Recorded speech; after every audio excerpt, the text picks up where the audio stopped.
mubusanyije n'icyo gicu cy'umwijima, imbaraga zawe ziganze mubusanyije n'iryo rari ry'abazimu, izina rya Yesu, iyo mikorere jina la Yesu, ubwami bw'Imana bumuzeho, tumuteretsemo ijambo ry'Imana, ijambo ry'Imana bawe wera, abe muri nge, ankuremo ingeso mbi, vuga, ankuremo ingeso mbi, ankuremo ibyaha, ankuremo ubutinganyi, ndetse mwana iki kiganiro kizafata n'abandi bari hafi n'abari kure, bakoze banakora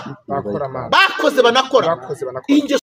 Niyo Patrick Nganzo ndetse na Mose TV bagize neza gukora subscribe, Imana ivuge umugisha. Aha ni ahantu yicamo ugeraho ugasangaho ubutumwa bwiza nko kuri Niyo Patrick Nganzo, cyane cyane abagishyira kuri indirimbo bisimba ndetse n'ubundi butumwa butandukanye, ariko kuri Mose TV usangaho ijambo ry'Imana gusa.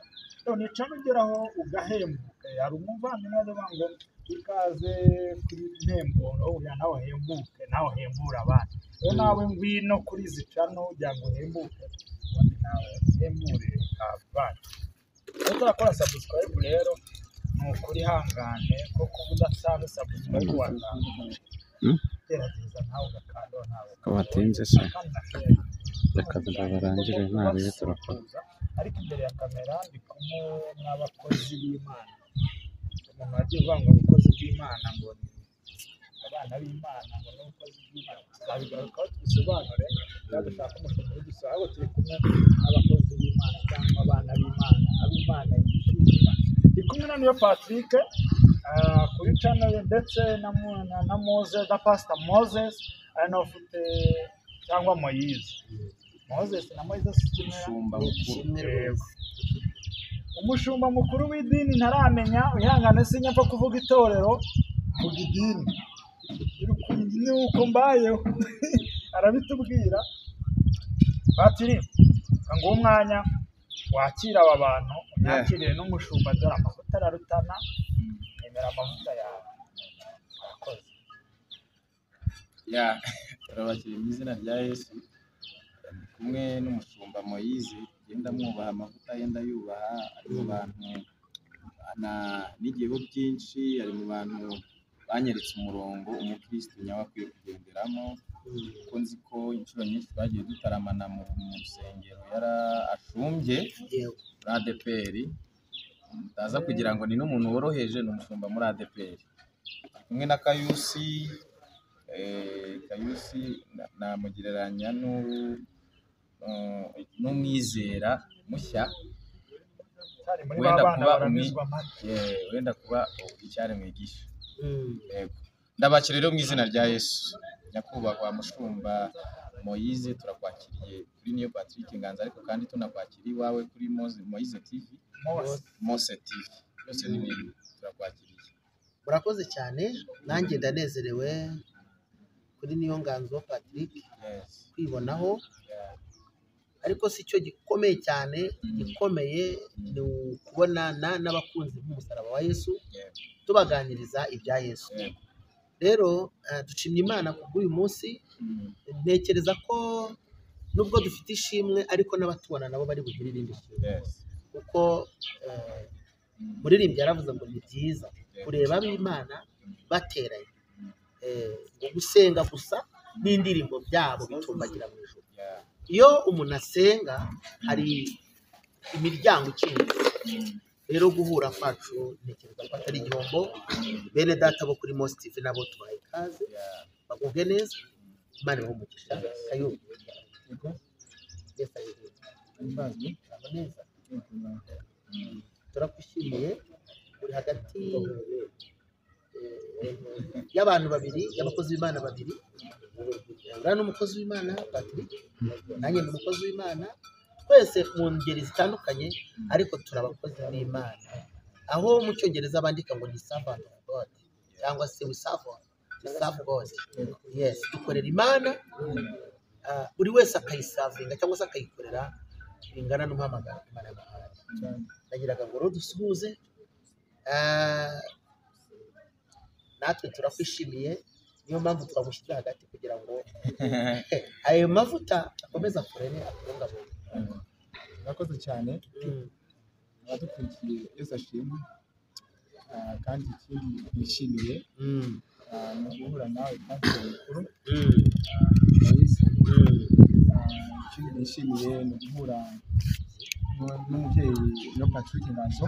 yego Ikindi kintu kintunguye ntabwo nari nzi ko hari igihe kizagera cyangwa hari bizashoboka ngo nigere nicarane namwe, cyane ko nanjye ubwanjye nahuye n'imbogamizi nyinshi muri uyu mwaka. Bishatse kuvuga ngo rero ni ibintu byishimiye cyane, nanasuhuza abadukurikirana akanya kandi nanabifuriza amahoro n'umugisha ku Mana.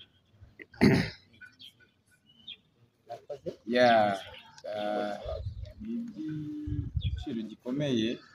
Hari ukuntu ibintu twajyaga tuganira nka gutya abantu bakavuga ati ni pranka, ariko ntekereza yuko numvaga mfite inzozi zo kuzicarana na Kayusi gutya twicaranye, ariko ndi kumwe n'umushumba cyangwa se umuvugabutumwa, umuntu warambitsweho ibiganza, umuntu wasizwe, umuntu wasengewe, umukozi w'Imana, umushumba, umupasiteri.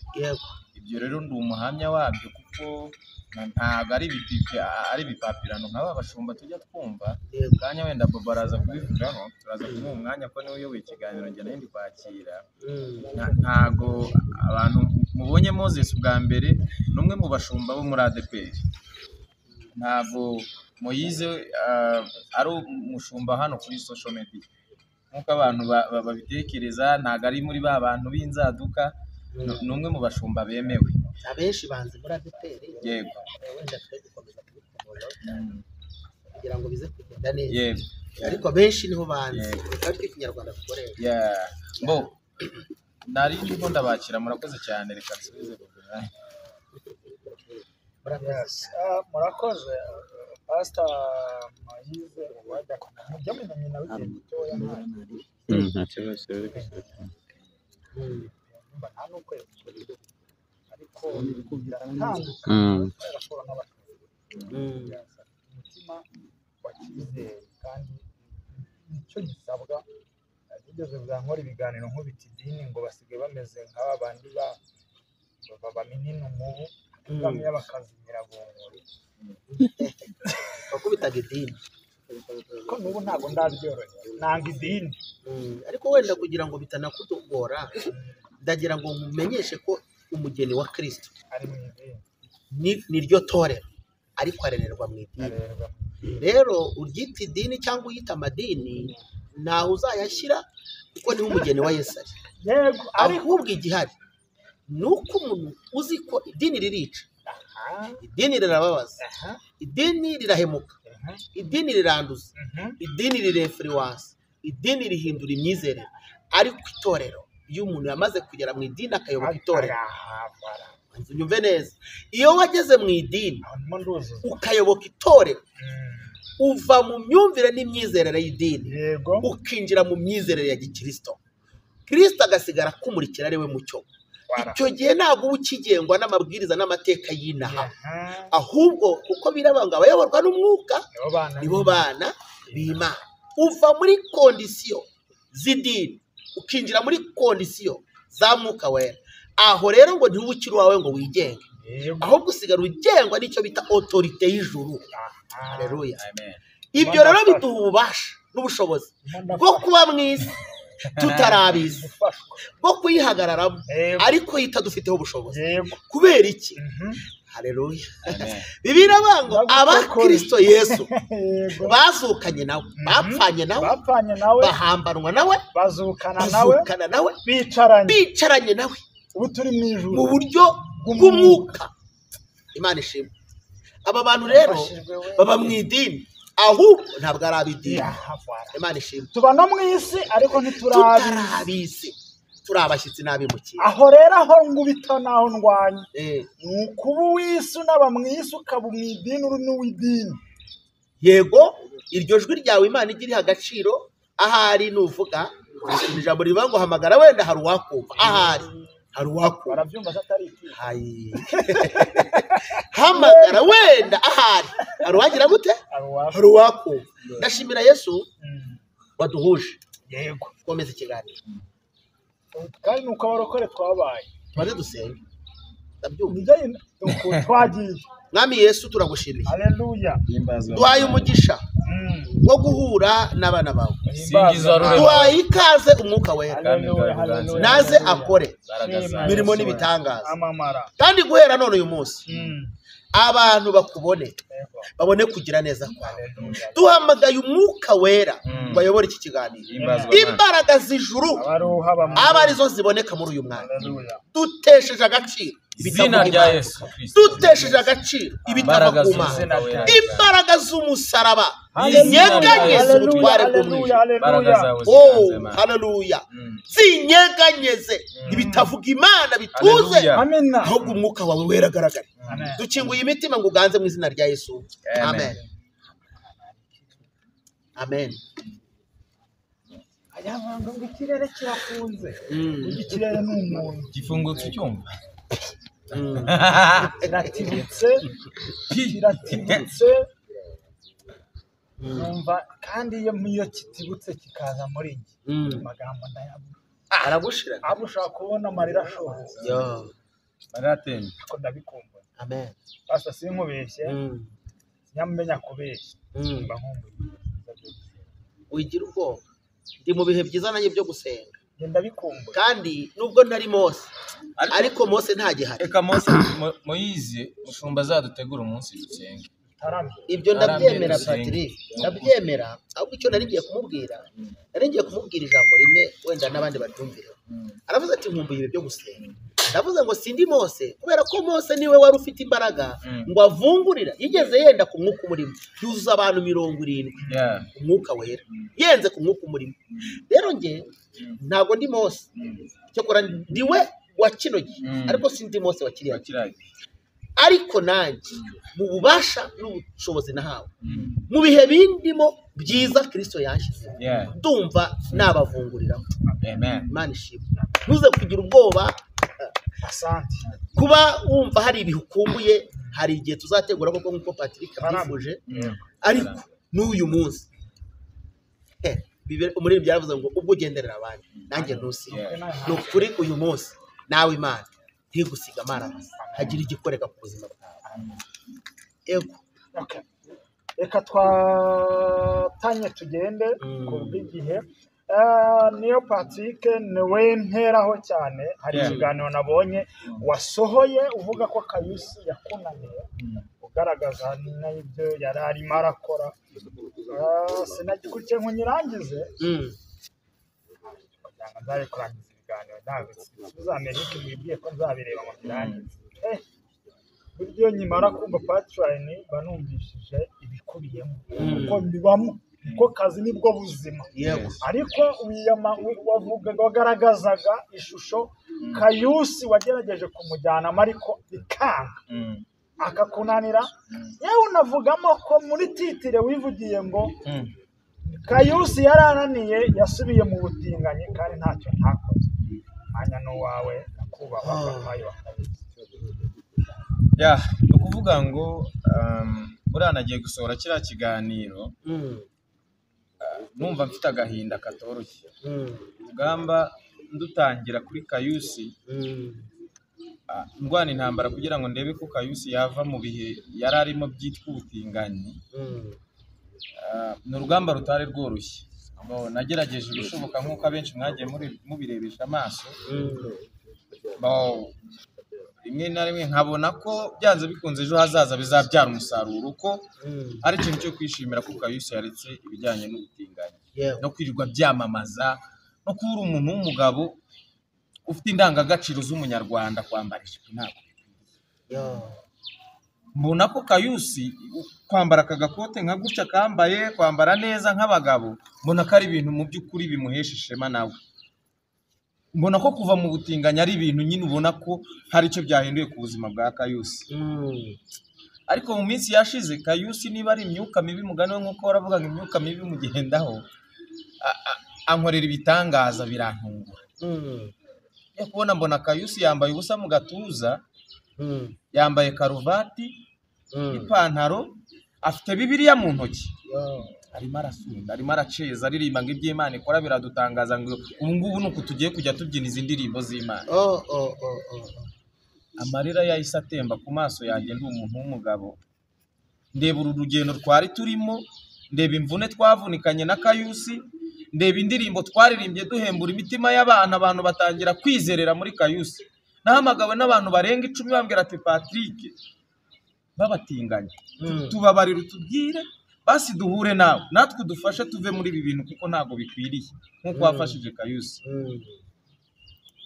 Ndangije ndababwira nti Imana yo mu ijuru nibagarukaho nta nubwo ari Patrick uzabikora, ishobora gucisha mu zindi nzira, ibyo bintu mukisanga mutakibikora. Ariko ngiye kubasengera Imana nubwo tutaba turi kumwe, Imana yinjire mu mitima yanyu mwanga ibyo bintu urunuka. Ndeba Kayusi abantu yaririmbiye batangiye kumwizera bumva yuko nta hantu Imana itakura umuntu, nta nayo itamugeza. Ubona ko Kayusi yaratangiye kugira igikundiro mu bantu, batangiye kwizera ko Imana ishoboye.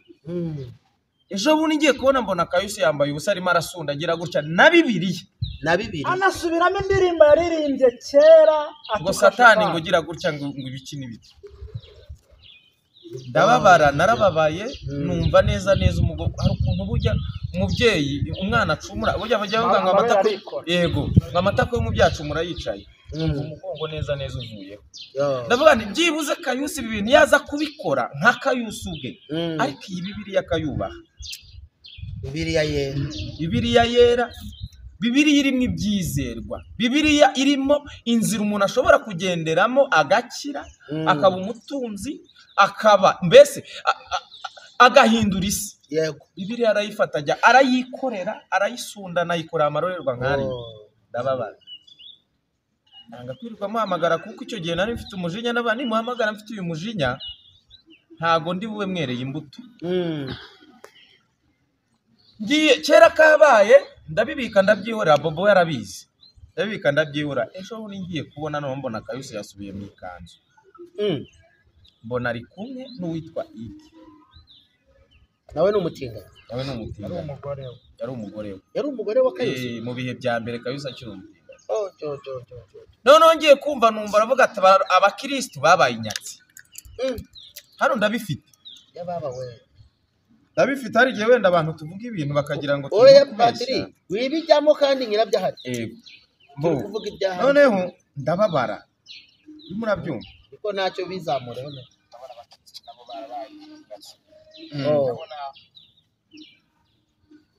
Umuntu arimo arampamagara nuko ngiye kumva ndababara.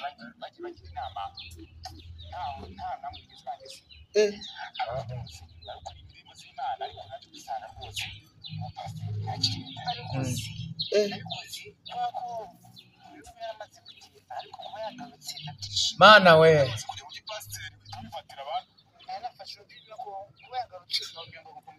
ngubu mu batinganaga.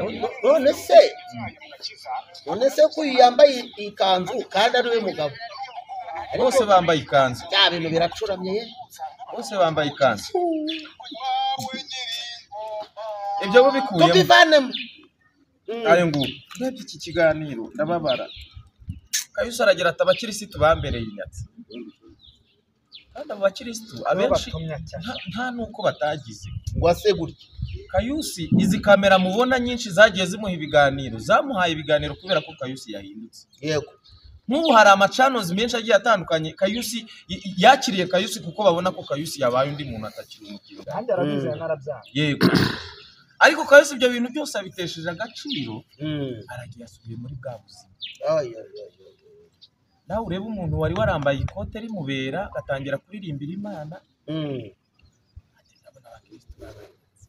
icyo kintu rero cyambabaje.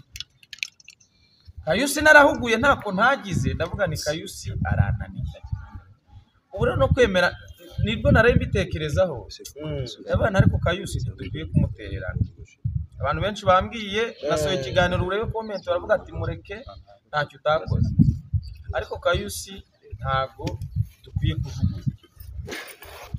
Niyo mpamvu rero aka kanya nifuje ko Moyize turaba turi kumwe nk'umushumba wasizwe amavuta, ufite impuguro zirenze iza Patrick n'abandi. kugira ngo wenda adufashirize Kayusi kumuganiriza. Ahari wenda nge nshobora kuba nareretse Kayusi wenda inzira y'agakiza cyangwa se inzira y'ukuri n'ubugingo wenda nkayimwereka nabi. Wenda Moyize amfashe nk'umushumba amuganirize. Turebe icyo twakora. Kayusi nawe atubwira ikibazo afite kimutera gusubira muri biriya bintu. Turebe icyo twakora, ariko iyi ntama igende ngo izibiri twarwe n'imiti. Urakoze Patrick, wenda umushumba we burya umuntu mukuru avuze mbere ikiganiro bye kiba kirangiye. N'umuyobozi w'ahantu yavuze mbere umuhango w'uwo munsi uba usoje. Umwanya n'undi mushumba bijemo kubera Patrick asobanuye agahinda Patrick cyangwa mushumba abona ahahera. Kayu yewe urabisinya nonera sinyanye nkina Frank twakora ikiganiro cya mbere usabye niyo Patrick nizanira niyo Patrick mwibariza ukuri ndabahuza mbahuriza hamwe bibwiraga ko ari nta Frank njya nyine icyo umuntu yavuze ngenda kigali. Kayu kugeza ryari umwuka w'Imana uruhanye n'umwana w'umuntu? Kugeza ryari imbabazi za buri munsi mbabarira kuko ndabizi impamvu bivuze nta kindi ugiye kuvuga. Mbabarira ni shitani wanjye, ahubwo ndashaka uyu mwanya wicara ukamena ibanga ryose ry'umwijima usigaranye, kuko mu gihe utararimena mu buryo bweruye ikikurwanya n'ikikugendamo ngo ukewe ugikubite hasi uve hano utanze ukuri, uzahora ugaruka ngo mbabarira. Kandi uherutse kuba muri Amerika muri California kubera ikiganiro uyu mwanya rero mbabarire ntukinishe Imana n'abantu b'abagabo bangana gutya ndetse n'abadukurikiye bafashe umwanya wabo shaka kuvuga ukuri kuzuye kuri umutima wawe. Murakoze cyane. Manje kwishimira abantu badukurikirana muri aka kanya, banishimira namwe kuba mwongeye kugira icyizere. Nk'uko iyo Patrick abivuze, uko byatangiye abantu batwita abantu ndetse bumva ko bitanashoboka, hari n'abagiye bavuga Frank nk'uko ariko ku bwanjye abantu namwisa ndacyabasobanurira uko byagenda kose. Iyo umuntu ahindutse agiye mu bintu byiza harimo bamuzana, hari n'abashaka kubimugaruramo bakamusubizamo. Icyo nshaka kuvuga rero ibyo Patrick avuze nibyo. Uko gusunda by'ahantu nambaye ubusa karuvati birakutwe binyivanga nkashyiramo n'aya ndirimbo y'urukozasoni yitwaga Satani naririmbaga kera, nibyo agakoresha birabibonye. Icyabiteye ni urugomo ari ndimo muri kariya kanya mubona biriya kubyina kubyinira Imana, mvuga ko ari kuriya tujye kubyinira Imana nambaye ubusa. Byatewe n'urugomo twari turi kumwe, nubwo wavuze ngo ubu ngubu ngo nzahora ngo muri mbabarira. Byatewe n'ikigare. Ego byatewe n'ikigare kibi, kandi koko mu by'ukuri ikigare kibi iyo umuntu atagikosoye cyangwa iyo umuntu atakigendeye kure arashuka cyangwa agahura n'ibibazo byinshi. Rero ikindi cya kabiri, kuko mbona ndi kumwe n'uriya wahoze ari umugore wanjye tubana mu butinganyi witaga Ige, muri izi mpera z'umwaka ndetse n'iyi minsi mikuru niko nabyiga nahuye n'ibitekerezo byinshi ubu ntakira, uretse ko Imana ibaho, ni nayo dusenga, nayo dukorera, ni nayo duhimbaza. Icyo se ngo rero jyewe nahuye n'ibigeragezo byinshi by'abanzi abatakwifuza ko nkomeza urugendo rwo gusenga Imana, abatarigeze banyifuza ko mbaho, bambanye benshi baherekejwe na Satani n'imyuka mibi. Ubwo ngira imbaraga nke muri njyewe, ndabivuga ari nk'ibigeragezo nka 5 cyangwa 7. Nahuye n'ubukene budasanzwe, mpura n'impanuka, uretse ko izo mpanuka zasize ndi muzima, sinavunitse yewe sinanakomeretse. Mpura n'abandwanya bagenda bansebya, mpura n'indwara zitandukanye uretse ko zimwe Imana yagiye imba hafi nkazikira, bituma vuba aha ngaha narahamagawe n'umuntu nitaga ngo ni inshuti yanjye, bamwitaga Junior, ko yitwaga Junior, ko twebwe turi gutanga ubuhamya bw'ibintu byabaye hari njye wabiteje. Uwo munyamakuru nawe avuga ko ari umukristo, kuko mu by'ukuri nawe yavugaga yuko yishimiye kuba narakiriye umukiza n'umwami Yesu. Uwo munyamakuru bita Junior 5 Guys niwe wambwiye ati ngufitiye surprise, kuko twahoranye mu rugendo rw'ubuzima, muzi nk'umuntu w'umunyakuri, arampamagara ati sanga akimara kumbwira ati musanga aha ngiye kukuza n'umugira neza uri bugufashe, ngo dore ko hari byinshi ukeneye wewe gufashwa, turabizi ko mu minsi yawe ufite ibibazo ukeneye. Ndibuka ko icyo gihe nari mfite ikibazo cyo kwishura inzu mbamo, nari mfite ikibazo cyo kuba mu minsi aho nakoraga mu kazi naragambaniwe nkirukanwa. Ndavuga uko byagenda kose nimba agiye kumuza n'umugira neza ubwo agiye kumfasha. Ntago nihutiye kumubwira ati uwo mugira neza ninde, ahubwo naragiye gusanga ahantu yicaye, ahita ahamagara abagenzi be, mbona n'uwo bita umutinganyi witaga Ige nawe ajemwo, aherekejwe n'abandi batinganyi, ariko batinganyi bo ntabwo nigeze basobanukirwa, ariko mpamya ko ari babandi bajyaga bampamagara kuri telefone, batigeze bishimira ko njye nakijijwe. Nuko nguko rero Junior ahita ambwira uti baguha agafanta umwe twice tuganire. Mbona babatinganyi baje barangose banyicaye iruhande na wa mutinganyi. Ubwo ibyo ngibyo bibaye vuba, ni kuri ibi ngibi mvuga ko nasubiranye n'uwahoze ari umugore wanjye mutinganyi. Yamara rero harimo akagambane gakomeye cyane, ntabashije nanjye ubwanjye kwikuramo. Ako kagambane karagira uti rero yewe ngiye kuguha amafaranga. Uwo munyamakuru ni wabivuze ati ngiye kuguha amafaranga, ariko wiyunge n'uyu muntu, noneho ni wiyunga mw'uyu muntu yewe ngo ndahita nguhuza n'undi muntu ngo uri buguhite ngo akugurira ngo inzu. Iryo jambo yambwiye. Ndamubwira nti se iyo nzu arayingurira kubera ko njye niyunze n'uhoza ari umutinganyi? Ndabimubazaho, ubwo nyine ndaceceka. Nkimara guceceka rero ahita ambwira ngo genda ndashaka ko tuganira ngo uri kumwe ngo n'uyu muntu, ngo ariko ndabanguhaye ngo ibihumbi ngo tarani, ibyo bihumbi tarani ngo kibura akabazo ufite, ngo ariko muganire n'uyu muntu ngo mwiyunge ko muri mu rukundo, wo mutari mu rukundo, wo mutari mu rukundo, bimere nkaho arimo gushaka kunkoresha prank. Mu by'ukuri biriya bintu yankoresheje by'uko yashukije amafaranga, noneho akagaragariza abantu ko ngewe nasubiranye n'uwahoze ari umutinganyi, nakwita ngo ni umugore wanjye. Mu by'ukuri biriya bintu byakozwe n'uriya munyamakuru, niwe muntu wabikoze ubiri inyuma, abikora prank. Sinzi ikintu yari agamije, uretse ko ngewe nari mfite inzara nyinshi, mfite ubukene bwinshi, mfuti nta yandi mahitamo mfite.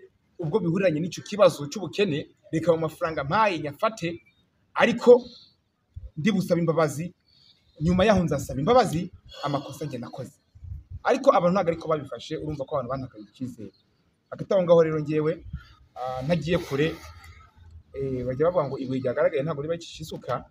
Kandi ikindi cya kabiri, igiti gikora mu jisho ntabwo gikora mu jisho kabiri.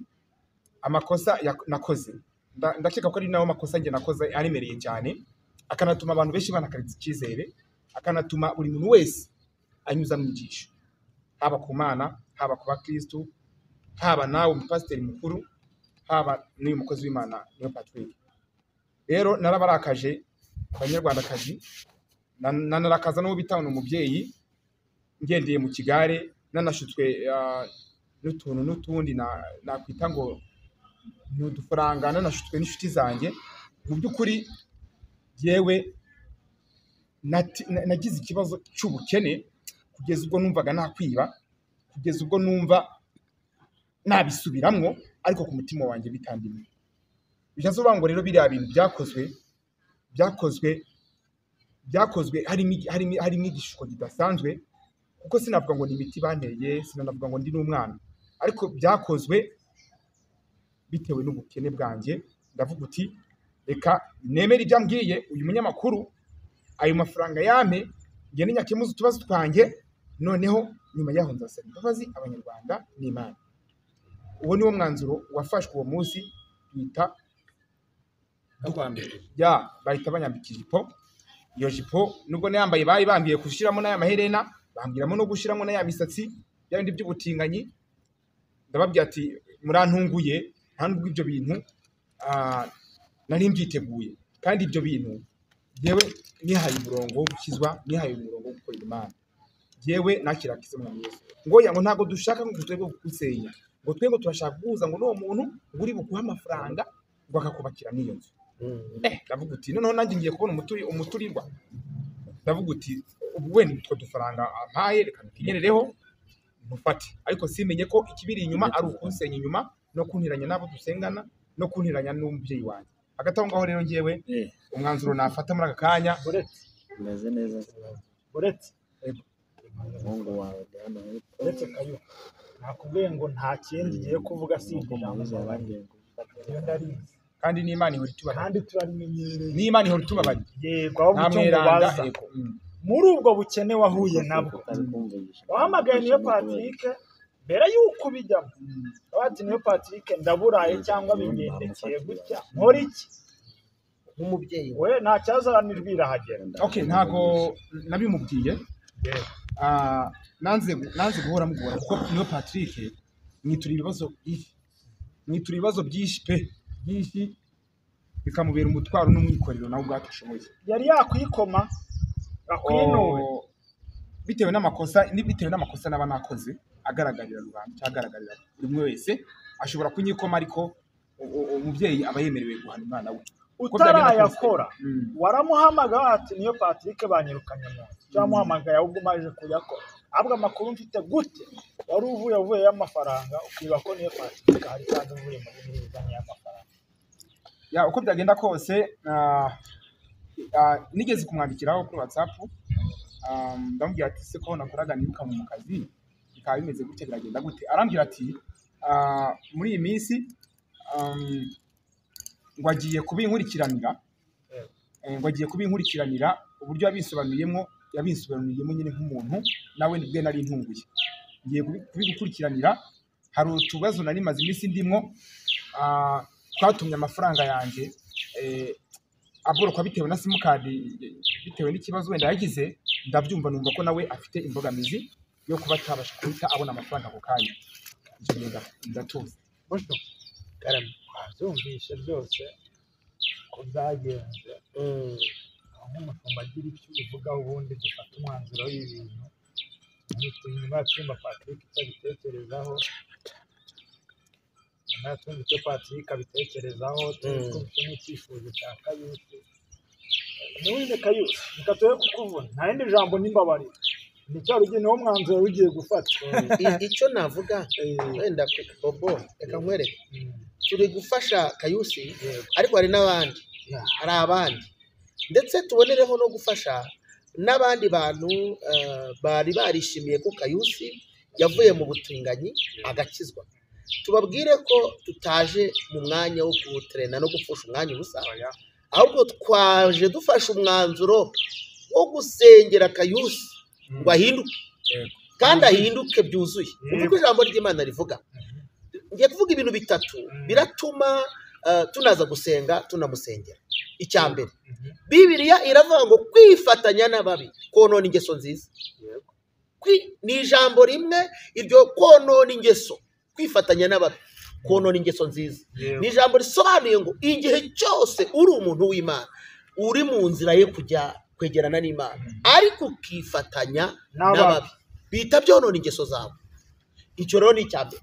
Kayo ubu tuvugana nitunagusengera ntukongere kwifatanya n'ababi, kuko iyo wongeye ubuhamagaye abadayimoni ngo bikubye karindwi babandi bari bakurimo, cyangwa se bamwe Imana yagukuyemo bwa mbere bakaza bakinjira muri wowe kugira ngo bakuvemo. Biragora. Amahirwe wagize ni uko Patrick nawe yagize ubwenge, aravuga ati noneho bigeze kanitabaza umushumba, kuko hari ubutware bundi Yesu yaduhaye. Haleluya. Ijambo rya kabiri rero, hari ibintu bitatu iyo umaze kumenya Imana ugomba gukora. Icya mbere ni ugukunda kuba mu materaniro, cyangwa se kwegera kuba mu nzu y'Imana, cyangwa se kwegera abantu b'Imana ugatandukana n'ibyo wabagamo.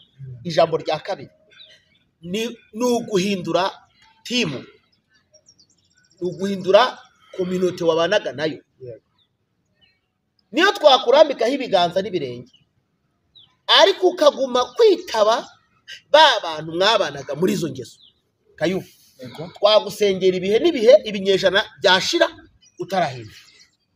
Ikintu cyonyine kiri butume Kayusi ahinduka nuko iyo timu atari uko wayanze. Abantu banyumve neza, kuko ntago umuntu mwabanaga mu bibi ntago umuha intera kubera ko umwanzi, ahubwo ni ukugira ngo utifatanya nawe bikonona za ngeso nziza zari zije muri wowe. Se birumvikanye? None rero icyo ugomba gukora ni uguhindura iyo timu atari uko uyihinduye ngo uyanze, kuko hari ikindi gihe nanone uzayikenera kugira ngo uyibwire wa mucyo. Ariko ubu tuvugana nturi mu mbaraga zababwiriza, ahubwo nawe uracyari wo kuramizwa amata. Kuko rero ukiri wo kuramizwa uracyakeneye ibiganza byera. Gumana na niyo Patrick akuyobore, akwigishe. Nugira ikibazo uzagenda, dore uri n'umusore, nugira ikibazo uzagenda urari. Niba afite n'ikibazo cyaho kuba ugenda ubiwe. Noneho we uko ari we wakugiriye impuhwe mu magana, uko ari we wakugiriye impuhwe mu magana, we amenye uko agufasha. Ntabwo uzamubera umutwaro, kuko umutwaro ahubwo ubu nibwo umubereye umutwaro, kuko ibyo yaruhiye byapfuye ubusa. Noneho no kubwira abantu bari kudukurikirana, nimuhumure. Namwe kwishima mwishimye n'imbaraga mwakoresheje ntabwo bizapfa ubusa, nimuhumure. Kandi ubu tuvugana duhagurutse kugira ngo duhombye Satani, ijuru ribyungukiremo. Imana ishimwe. Haleluya, haleluya. Icya gatatu, iyo umaze guhinduka, umaze gutera intambwe, nibwo ujya guha abantu ubuhamya. Ubaho ubuhamya nibura ugize nk'amezi nk'atanu, ubona ko bya bintu wabitsinze, ufite icyo bita imbaraga z'umutima. Rero mbonereho kubwira abantu ngo ubu tuvugana hari n'abantu benshi bihana, yamara kwihana atarakomera agasubira kubana na cya kigare, byanga bikunda birakwangiza. Urumva baraguhamagaye bakwigisha ukuntu ushonje. Satani ni iki yakoreye Yesu? Yazanye, yamugerageje avuye mu masengesho y'iminsi 40. Banze mbonereho kubwira abantu ngo kwihana ntibikuraho ibigeragezo, ahubwo nibwo biza. Kwihana ntibikuraho ibigucugusa. Kwihana ntibikuraho ko wahura n'ibintu bigupima, ahubwo iyo wihannye nibwo uhura n'ibipima agakiza kawe, kugira ngo bigaragare ko koko hari aho ugeze, ko ufite ubuhamya. Nta nubwo turi bugusengere ngo tukubwire ngo ntuzabura kugerageza. Biranashoboka ko wabura n'amafaranga bakagusohora no muri iyo nzu, ariko ntuzatakaze imbaraga z'umutima ngo bitakaze ku 50,000 niyo yaba ari iyo nzu. Kwa Yesu dufite ubutware n'ubushobozi iyo twizeye amagambo ye nk'uko yatubwiye. Imana ishimwe. Amen. Haleluya, haleluya. Haleluya. Haleluya, haleluya. Amen. Icyo nshaka kuvuga ni igice. Uyu mwana cyangwa se uyu musore Satani ashaka ari kurwana ngo amutware. Nta kindi Satani agamije nukumwambura ubwiza bw'Imana bwari bumurimo, kugira ngo amusubize mu mwijima yari arimo. Ayiwe ndafashijwe. Haleluya. Ikosa rya nyuma abantu b'i Sodomu n'i Gomora bakoze, Imana ikabarimbura, kwari ugusambana n'abahuje ibitsina. Tuboneraho kumarirayo abantu bakora uwo mwuga. Nta na rimwe ntabwo tuzadohoka kubivuga, ntituzigera duhwema, ntabwo tuzabura kubabwira ko muri gukora igihamagara ntabwo tubuze kubabwira ko icyo kintu muri gukora niryo kosa rya nyuma abantu b'i Sodomu n'i Gomora bakoze. Umuriro urabamanukira. Reka nkubwire, nawe ugiye kumanukirwa n'izindi mbaraga zishobora kuguta ahandi. Yes. Imana ikugarura utaragwa muri uwo mwobo kuko uzaza tugusengere ariko waramaze gutakaza icyo bita credibility, waramaze gutakaza ubumuntu, waramaze gutakaza imbaraga, waramaze gutakaza ubuzima kuko ibyo wikoreye Imana yakiza ubugingo ariko ingaruka zabyo ukimenya. Umuntu ariba bakamukubita ikintu agacika ukuguru mugakiza, iyo ucishijwe ntabwo ukuguru kumera. No, Imana ikiza ubugingo ariko yangaruka rwa rugingo rukagenda. Mbona rero kubwira abantu ngo iri ni ijambo ry'Imana, ni rizima, rirabohora kandi rirakiza, ririmo imbaraga n'ibitunga umubiri. Abantu nibabanze bareke gukora amanyanga. Ese ubundi uyu muntu wabaye umutinganyi ataramo umutinganyi yabagaho ati ko yarari hose? Iyo Mana yamutungaga, iyo Mana yamugaburiraga, iyo Mana yamwitagaho, n'uyu munsi aretse ubutinganyi yamwitaho kandi kazamugeza kure. Reka mvugire ijambo, abo bagushuka bazi ibya none, uzababaze ngo ejo buzacya bimaze gute, bazakubwira ko batabizi. Kubera iki? Nta muntu uzi ejo hawe, hazwi n'Imana. Wikwiteranya n'Imana ngo nuko ufite umuntu waguhaye igaburo ry'umunsi umwe. Rero abantu b'i Sodomu bishwe bazize icyo. Ejo bundi twabonye umujyi uri gukongoka witwa Los Angeles muri leta ya California, ni muri Amerika. Aba bantu nta kindi bazize gukinisha Imana. Ariko niyo ukurikiye bivugwa ko ngo uwo mujyi wabo n'ubundi ngo ni umujyi usanzwe gushya bya bindi bavuga ngo hahiye.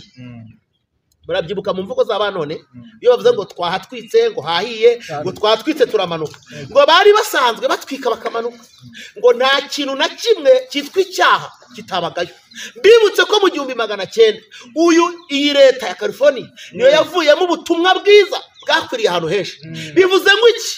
Aho hantu hahoze ubutumwa bwiza bahasimbuje igicumbi cyo gukora ibyaha kugeza no ku rwego bavuga ngo ni umujyi udakenewemo Imana. Kayu nuko wamera kose ubuzima bwawe ukeneye Imana. Muntu utinga uko wamera kose, Imana ifunze umwuka uhumeka bwacya byakuyobeye. Reka nkubwire impamvu utingana nuko Imana igutije umwuka. Uri kwa muganga urimo bombone ntabwo atingana, gutingana biba byananiranye. Kandi reka nkubwire abatingana bayobya aho Imana yagennye ko abahuza ibitsina bakwiye kunyura, bagakora ahandi hatabigenewe. Ishobora kuguteza ikibazo aho ngaho ugahwera. Ndagira ngo mpanurire aba bantu ngo nibagarukira aho ngaho.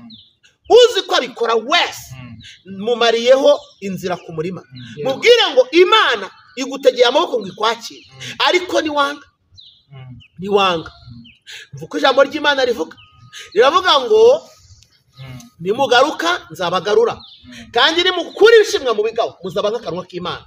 Ijambo rya kabiri, nimwemera mukumvira muzarya ibyiza byo mu gihugu. Ariko nimwanga mugakomeza gutingana nimwanga mugakomeza kugoma, inkota y'Uwiteka izabarya kuko akanwa k'Uwiteka ariko kabivuze. Ndumva twasenga Kayusi tuzamukoresha ikindi kiganiro cyitwa ubuhamya bushya, ariko uyu munsi wa none tugiye gukubita umwuka wose utuma Kayusi asubira inyuma. Tutarasenga ihangane gato ndaje nkwereka kandi Kayu umugore wa wundi witwa umugore wawe uriya ngo yarya yitwa Ige, tumuhamagaje umwuka w'Imana, tumuhamagaje imbaraga z'umusaraba, nawe niyitabira ijwi. Uyu mwuka w'Imana ntabwo ajya agenda ubusa. Bibiliya yaravuze ngo ijambo ry'Imana ni inkota icyaye amuriyo irakeba. Twohereje iryo jambo ngo rigende rikebe. Ikebe n'uyu mutima wa Ige. Ige we ntabwo uri umugore kandi uri umuhungu. Ige we uri umukobwa w'umutinganyi ariko uri umuhungu Kristo yaremye. Garukiraho kuko Kayusi ntuzongera kumubona. Kayu ntabwo uzongera gusubirayo mu izina rya Yesu. Haleluya. Ntuzongera gusubirayo kuko ijuru rigomba kugufata. Tugiye kugusengera. Wari uvuze uti hari ikindi ngiye kongera. Ni mu munota umwe kubera ko amasaha yagiye kandi hari izindi gahunda zihutirwa. Patrick wumvise ko ibisubizo umuhungu wawe nyuma ari ubuzima. Ntabwo tugiye kukubwira ngo ugiye kumukorera iki mu byo yavuze byose. Yaba ari ukubaho, yaba ari aho kuba. biri mu biganza byawe ndatekereza. Rero ntabwo nkubwiye ngo tusezeranye genda wicare utekereze icyo ugomba gukora, kuko nanjye ndabizi ubuzima bituma dukora ibidakoreka. Rero umwe icyo ugeze atekereza ukaza kumenyesha abadukurikiye ugiye gukorera Kayusi bihoraho ku buryo atazongera gusubira inyuma kubera ubushobozi. Ubwo ni ikiganiro gikurikiye. None musengere Kayusi mu munota Bobo ndagushimiye uvuze ikintu gikomeye, ariko mu buzima bwanjye nk'umushumba ntabwo njya nemera ko umuntu tumuta mu mutego imbere y'abantu publicly. Hagize umufasha byaba byiza, ariko njyewe mu kwizera no mu myumvire yanjye nemeranya ko Patrick azamufasha, ariko navuze ngo ntibishoboka umuntu uri mu isi atahura n'ibimugerageza, kuko no kwa Patrick ari mu rugo kwa Patrick Kayusi yahura n'ikibazo. Tuvugisha ukuri, mu isi ntabwo ari mu ijoro, ahubwo reka twemere ko agakiza k'Imana ni umucyo Kristo yaduhaye uduhesha amahoro yo mu mutima, utuma tutandavura n'igihe bimeze nabi. Patrick agiye gusubirana inshingano zo gukurikirana Kayusi, ariko Kayusi nawe wemere gukurikirwa, kuko buriya uvuze umwana umuvusize mu mugongo ngo reka ngo heke atabyemera. Nturabona umwana baheka akazamura amaguru gutya akanga, uriya mwana ararushya. Yego. Cyambere rero Kayusi uremera guhekwa, uremera kujya mu mugongo wa niyo Patrick n'ubundi mu bushobozi bwe ushobora kuba ari buke cyangwa se uko bungana, cyangwa se reka mubwire ijambo ryiza, ni Imana izagutabara urindiriye ku mubyeyi wawe. Imana izagutabara inyuze mu maboko y'abantu b'Imana, ariko uri kumwe n'umubyeyi wawe. Ijuru rizagutabara udatakaje umubyeyi wawe, utagiye kure, ahubwo uri kumwe nawe. Imana izagutabara, sibyo? Kama tugusenge kamanze mvuga ijambo rya nyuma nijyo gusaba imbabazi, ni gusaba Imana imbabazi nicyo nashakaga nanjye nabikora apfukame ducunguze uburyo umwe kama rwose ubombe umeneke. Reka mbaze mfukame imbere yanyu, nanapfukamira Imana ku makosa nakoze. Ndagira ngo mbibutse amagambo amwe navuze ndi gusebya abakristu nanabasaba n'imbabazi. Ndagira ngo mbibutse ibintu nagiye mbatangariza njye ubwanjye nigeze mbasezeranya kubisubiramo. Naravuze ko mu rugendo rwa Kristo harimo inyatsi, naravuze ko abakristo babaye inyatsi, naratesheje agaciro abapasteri, naratesheje agaciro abakozi b'Imana, natesheje agaciro Imana, natesheje agaciro Imana, natesheje agaciro niyo Patrick, natesheje agaciro Bibiliya kandi bitari ngombwa. Ariko Mana naragushijwe, imbaraga zimbana nkenya, ndaraswa, narashwe n'umwambi rwose ntabasha nagiganje kwikuramo ngo nkwepe. Mana ndagusaba imbabazi, nasaba imbabazi abantu batukurikiye muri akanya ku magambo mabi natangaje navuze mvuga ko nsubiranye n'umugore wanjye agakiza kandambiye, kandi Imana mu by'ukuri iracyankomeje.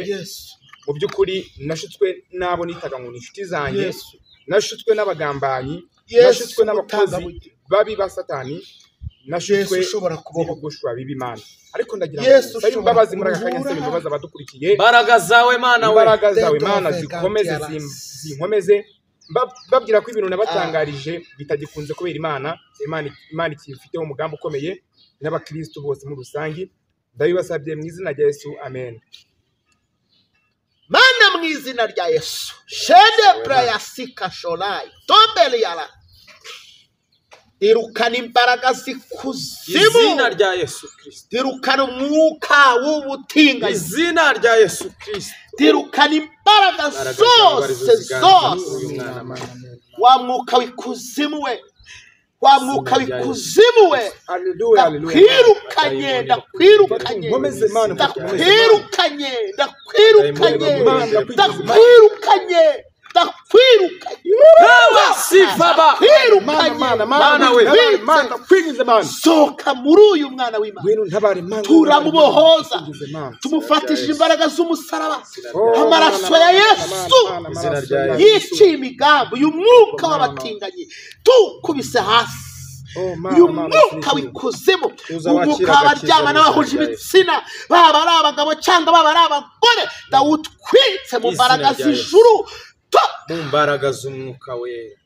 Ndamusengeye wera uyu munsi, tumubusanyije n'izo mbaraga, tumutandukanyije n'uwo mwuka, tumubusanyije n'icyo gicu cy'umwijima, imbaraga zawe zigaze tumubusanyije n'iryo rari ry'abazimu, izina rya Yesu, iyo mikorere kikayibona. ubwami bw'Imana bumuzeho. Tumuteretsemo ijambo ry'Imana. Ijambo ry'Imana ni inkota yawe, ni imbuto itabora, yego rimubemo ritwike buri kintu cyose cyatuma yongera gusubira inyuma. Kandi guhera uyu munsi agitandukana n'ibyo byose, umufate umukomeze.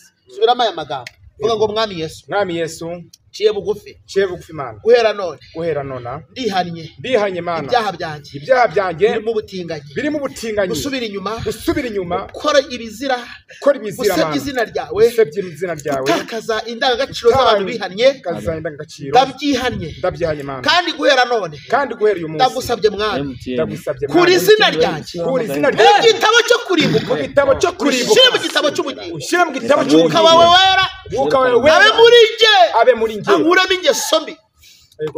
Vuga, ankuremo ingeso mbi, ankuremo ibyaha, ankuremo ubutinganyi, ndetse mwami iki kiganiro kizafata n'abandi bari hafi n'abari kure, bakoze banakora ingeso nk'izo narindimo. Kandi guhera none ciye ukubiri n'ibyo byaha, ciye ukubiri n'izo ngeso. Ndakwinginze Yesu, umwuka wawe wera anzemo, atwike imbaraga zose z'abazimu n'abadayimoni. Guhera none hinduka umwana wawe, izina ryawe ribe muri jye, kandi umpaze inyota y'ibyaha ntiyongere kumfata, inyota y'ubutinganyi ntizongere kumfata, inyota yo kwirwanirira ntizongere kumfata. Ahubwo Yesu umbohore, umboneze, nyizwe, mpinduke kubw'izina ryawe. Urakoze Mana. Ndagushimiye ko abambonye bose ndi mu byaha nasubiye inyuma, bagiye kumbona nihanye, bitari prank, ahubwo ari ukugira ngo duhamirize isi ko umwuka w'Imana agikora imirimo n'ibitangaza. Izina ryawe Yesu, amen. Turabashimiye mwebwe mwese mudukurikiye. Nakagaruka nayo butamurakoze. Amen. Twatanga nimero tuzipanye nenga se hejuru, turazishyiraho hejuru kuri nose. Okay.